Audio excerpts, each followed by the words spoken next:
Voilà, nouvelle vidéo aujourd'hui. Je viens de me lever. J'ai dormi là, regardez. Ma tante elle est là.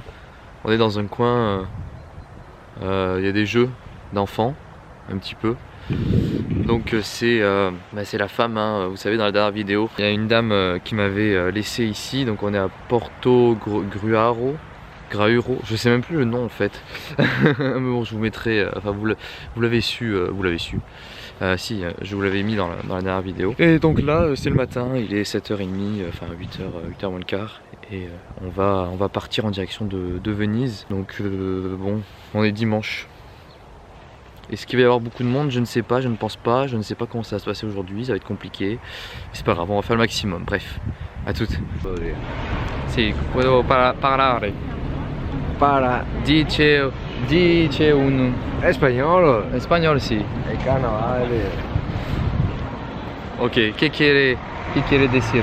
Que quiere, me piace. Dice. Me piace. El carnaval. No, sì, el però... carnaval.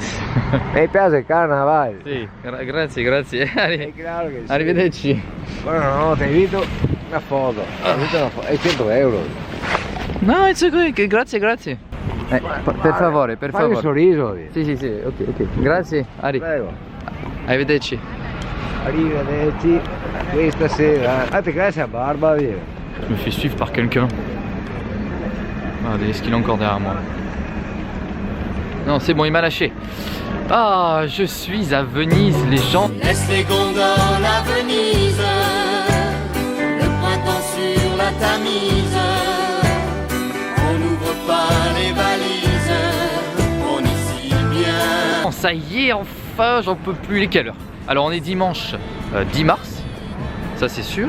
Il est 14h30 et je suis à Venise. Alors, c'était compliqué ce matin. C'était très compliqué, mais en fait, c'est compliqué tous les jours, à vrai dire. Je vais vous expliquer pourquoi. Je me suis levé, bon, je me suis dit c'est cool, on va aller visiter la ville Portogruaro. Non, bon, c'est faux parce qu'en fait, c'est assez petit et bon, c'était pas ouf. Et ensuite, je me suis dit, bah allez, on va aller à Venise. J'étais à, je crois, 70 km environ de Venise. Donc en autoroute ou en route normale, c'était à peu près équivalent. Du coup, j'ai commencé à faire du stop près de l'autoroute, l'entrée d'autoroute. Et là, alors l'entrée j'ai évité, maintenant je le fais plus parce que sinon les flics ils viennent me prendre. Donc je me mets un peu avant, mais bon, il y a deux personnes qui sont arrêtées, deux voitures, mais ils me disaient qu'ils allaient dans le nord à chaque fois. Et la deuxième voiture m'a dit non, c'est pas par là qu'il faut passer, les gens ils passent plutôt de l'autre côté. Je suis d'accord, pourtant l'autoroute menait bien à Venise, mais les gens ne passent pas par là. Du coup j'ai marché pendant un petit moment je pense, et pour rejoindre la route principale, donc la route classique quoi, pas l'autoroute. Et je suis même passé sur un pont où j'avais, je pense, enfin il n'y avait pas marqué que c'était interdit, mais oh waouh, c'est joli là, c'est joli, je vais vous montrer. Il n'y avait pas marqué que c'était interdit, mais bon, je suis passé par un endroit où c'était pas ouf quoi, un peu comme c'était un peu une autoroute quoi. Ensuite j'ai fait du stop et puis pendant peut-être une demi-heure, 40 minutes, et là il y a un gars qui me dit où tu vas où et tout, je fais Venise, il me fait ok, j'y vais aussi, et là je fais oh, merci mon Dieu. Et du coup, eh bien il m'a pris, c'est un policier qui travaille à Venise, et qui vit à Venise mais qui a de la famille à Portogruaro, c'est pour ça que j'étais là-bas, enfin qu'il était là-bas plutôt. Il m'a amené ici et il m'a suivi sur Instagram. Merci, je me souviens plus de son prénom, mais il était très sympa. Du coup, regardez, oh là là, j'y suis enfin, c'est un rêve, regardez, Venezia, Venise, oh mon Dieu, ah là là, c'est trop joli, regardez ça.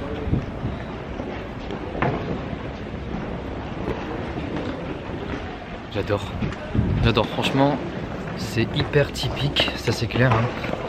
Et là j'ai pris une pizza juste avant, j'ai une petite pizza, bon elle était pas ouf, je suis allé à la première venue parce que j'avais trop faim, j'en pouvais plus. En fait je savais pas s'ils étaient ouverts, mais visiblement ils ont l'air d'être ouverts toute la journée parce qu'il était 15h et j'ai pu manger ma pizza dans un restaurant, donc c'est même pas un truc à emporter quoi. Et bon, il y a des églises de partout, mais moi ce que j'aime le plus c'est les petites ruelles et puis les petites rivières, enfin c'est pas vraiment des rivières, je sais pas comment ils appellent ça, mais franchement c'est ça qui est vraiment super joli.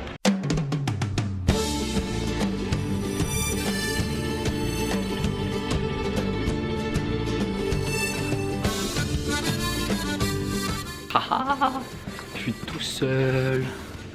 Il n'y a personne. Qu'est-ce que tu vas faire? Voilà, du coup, ce qu'on va faire, c'est qu'on va rejoindre un... En fait, bon, c'est plein de petites îles. Hein, et du coup, on va tenter de rejoindre un glacier qui a l'air super bon, qui est très bien noté sur internet.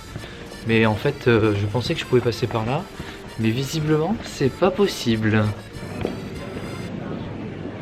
J'étais obligé. 3 parfums, café, vanille et citron. Voilà. Donc, on va voir ce que ça donne. Le citron est trop bon. Bon, citron café, ça se mélange pas trop, mais le citron est vraiment trop bon. Ah bah j'aurais tout fait. De toute façon, quand vous allez en Italie, il faut absolument faire pizza et glace. C'est obligé. Pizza en plat, glace en dessert. Waouh, là-bas aussi derrière, c'est vachement joli. Je kiffe. Je kiffe. J'achèterai une maison ici bientôt.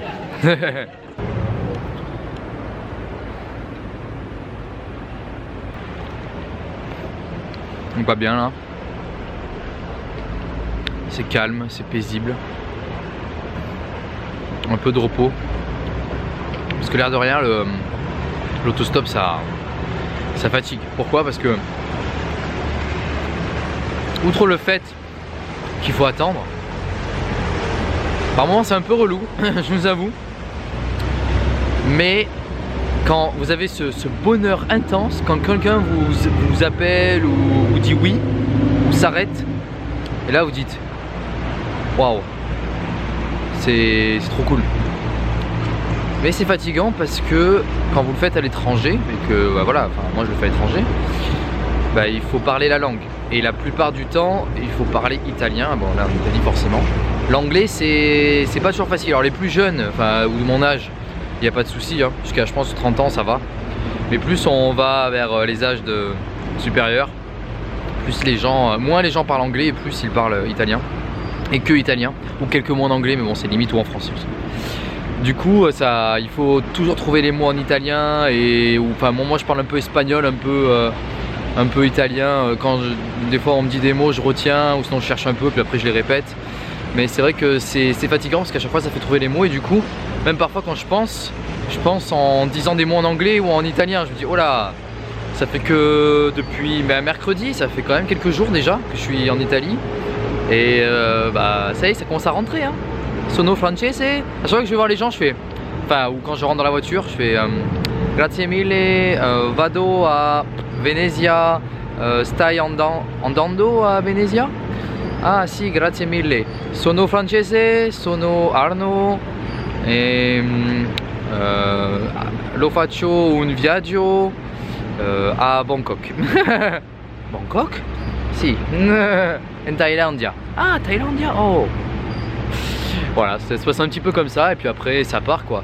Mais le plus dur c'est de comprendre les gens quand des fois, bon, je sens quand ils me posent une question parce que forcément ils relèvent la voix à la fin, comme en français. Mais quand ils parlent d'une petite anecdote ou quoi, c'est pas facile. Je comprends certains mots, j'essaie de les mettre dans l'ordre, je me dis ok, ça doit avoir à peu près ce sens.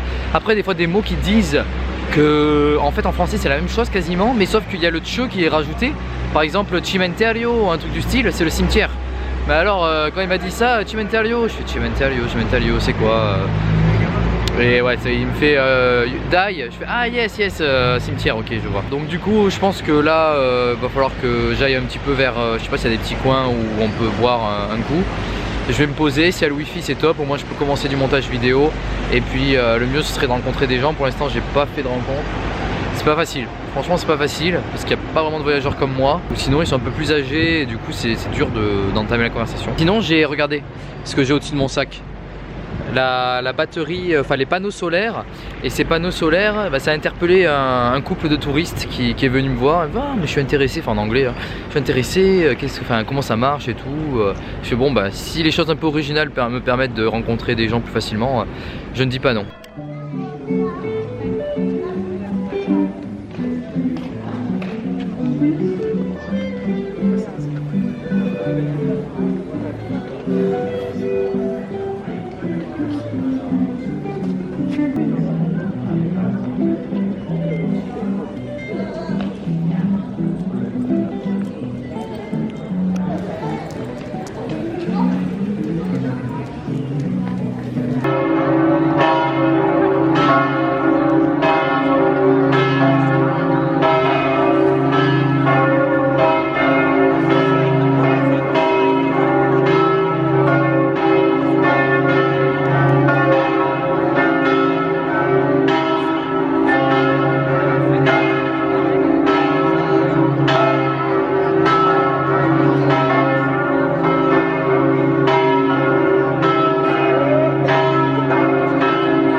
donc on est toujours à Venise, c'est la nuit quasiment, il est 6h30 pile.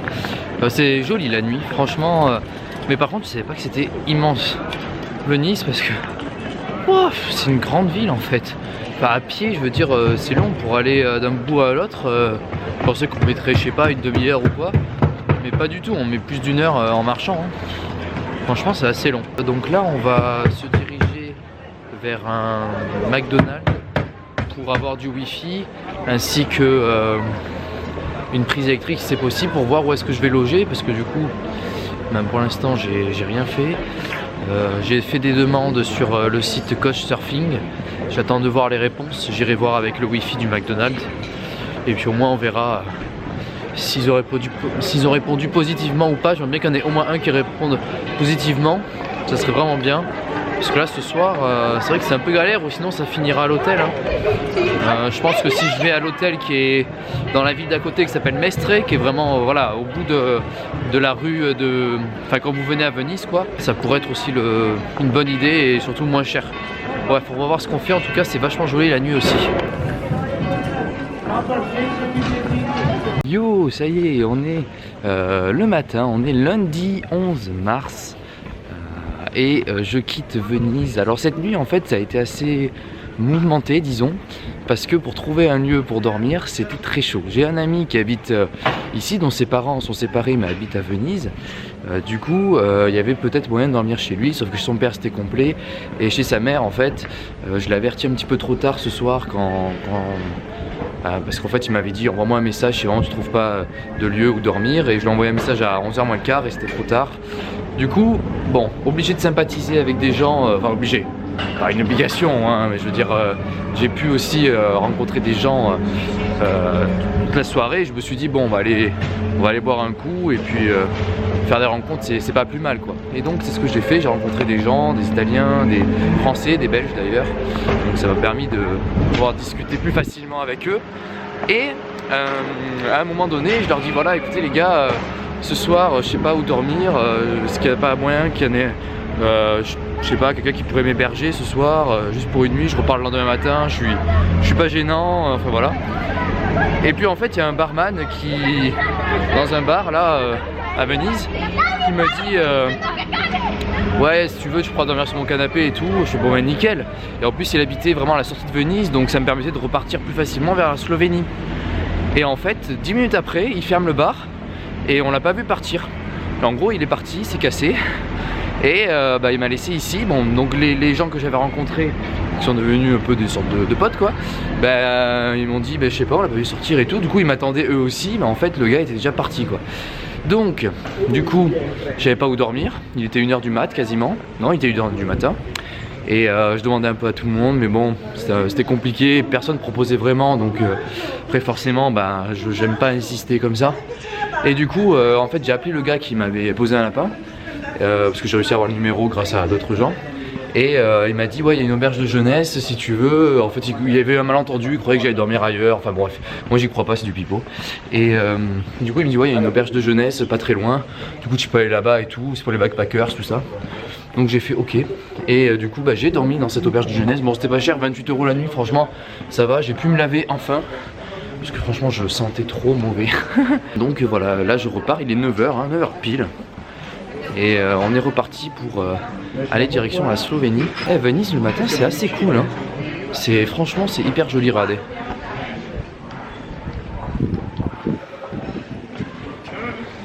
Sympa hein. Franchement Venise, ce que je racontais justement à l'ami qui devait m'héberger au tout début, je lui disais parce que je l'ai vu en fait, je l'ai vu dans la soirée.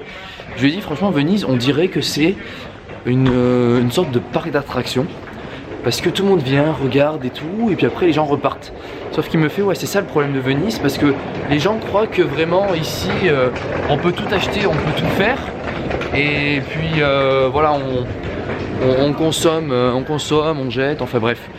Et il m'a dit c'est un problème parce que voilà c'est trop comme ça. Bon c'est trop touristique évidemment, ça on le sait.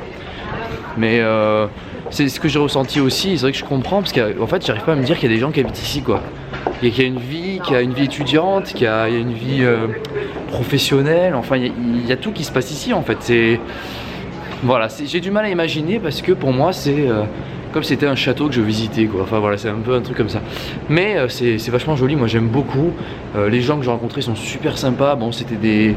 Il y avait des locaux, hein. Il y avait pas mal de Venisiens. Et il y avait aussi des étrangers. Mais franchement c'était vachement cool. J'ai pu manger une pizza hier soir qui était plutôt bonne et pas chère. Franchement une pizza 5,50 € là. Une grecque, ils appelaient ça une grecque. C'était avec, c'est une pizza margherita avec plein d'olives dessus. Vachement bonne. Et franchement je suis hyper content de cette visite. Et là je vais repartir parce que au fond le soleil. Voilà. Parce qu'il est temps de repartir. Il y a 5 km pour sortir de Venise par le pont. Donc je sais pas si je fais du stop. Je vais essayer de gratter et voir si je peux faire du stop pour faire ces 5 km en voiture. Et si je vois que c'est trop compliqué, il faut que j'aille vers les gens. Et si je vois que c'est trop compliqué, ben j'y vais à pied. Après il y a moyen de prendre un train ou un bus ou un tramway, ouais je sais plus, qui sort de la ville. Bon je pourrais le faire pour ça. Enfin je suis encore à Venise et bon, pour pas me taper les 5 km à pied. Bon on va voir ce que je fais. Là je vais juste aller remplir ma gourde sur une place parce que j'ai trouvé une place où il y a une fontaine. Donc ça c'est pratique, j'ai fait des petits repérages avant quand même. Et voilà, donc là ça va être direction Trieste, qui est donc une ville complètement à l'est de l'Italie, qui est hyper proche de la Slovénie. Je sais pas combien de kilomètres, mais je pense que ça doit être à peut-être une vingtaine, trentaine de kilomètres de la Slovénie. Donc c'est hyper intéressant et c'est ce que je vais faire aujourd'hui. Voilà, à plus tard. On quitte Venise, ça y est, j'ai pris le pont, j'ai marché les 5 et quelques kilomètres. C'est crevant. Bon, Venise est derrière moi. Maintenant, on va partir en direction Mestre, qui est juste la ville à côté. Et c'est là où je vais commencer l'autostop pour aller en direction de Trieste, qui est donc une ville à l'est de l'Italie, comme je vous ai dit tout à l'heure, proche de la Slovénie. Après j'irai en Croatie, c'est vraiment pas loin, hein, c'est juste à côté. Enfin Zagreb est vraiment pas loin. Donc j'irai à Zagreb, la capitale de la Croatie. Et après on m'a dit, franchement, ne loupe pas la côte de la Croatie, c'est magnifique. Et voilà, et après j'irai direction la Bosnie-Herzégovine, parce qu'on m'a conseillé hier, du coup je suis sorti et il y avait une Belge qui m'a dit franchement va à Sarajevo, c'est assez impressionnant, tu verras, il y a encore des murs avec des marques de balles, des balles qui sont dans les murs et tout. Je fais ah ouais d'accord, il y a encore les traces de la guerre qui étaient plus récentes. Du coup ils ont laissé ça visiblement, ou je sais pas, ils l'ont pas enlevé, je sais pas trop. Donc ouais, ça m'intéresse d'aller voir aussi Sarajevo. De toute façon c'était sur mon chemin, donc je m'étais dit que j'irais aussi là-bas. Voilà, donc pour le petit programme, du coup on va continuer. Je vais essayer de me filmer quand je fais de l'autostop. C'est vrai que je l'ai pas fait depuis le début, je sais pas trop quel moment prendre pour me filmer. Bon, des fois il y a des moments où il se passe pas grand chose, j'ai un peu la flemme de sortir la caméra pour dire bon ben voilà, je suis ici, il n'y a rien. Comme maintenant, je suis ici, il n'y a rien. Mais bon voilà, donc on se retrouve plus tard, j'espère arriver à Trieste aujourd'hui, et après Trieste Slovénie, je pense que ça sera du gâteau, enfin je pense. Hein. Bref, à toutes.